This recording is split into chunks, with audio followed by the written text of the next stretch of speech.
is the notion of equal pay, equal work, equal pay still applies right across this legislation. That's the first one. Secondly, I've seen that you've addressed a lot of the issues we've had in the past. But one is this idea of contract of service, contract of for service. Some people, in order to get out of the obligations you have of contract of service, they change it to contract for service. And you know this happens. How is this being addressed in this legislation, in this bill?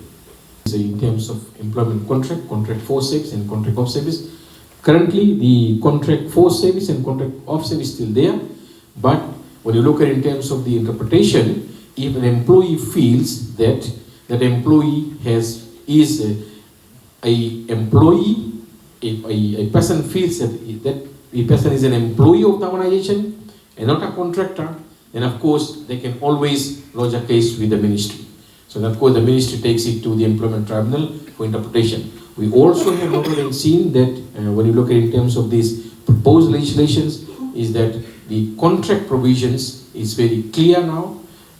Contract for service and contract of service. So any employee or any person can lodge their grievance if they feel that they are being discriminated because they are now called contractors instead of employees, and they're not given the right entitlements, they're not given the minimum rates and all those things. So in terms of the contract provisions, it's still there, and the provisions are, and of course in the current law, the employee can also take it to tribunal for interpretation. And we will also look into that. I think that's a very valid point in terms of how we can deal with it administratively rather than employees taking right to tribunal. So that proposal will be taken. Thank you.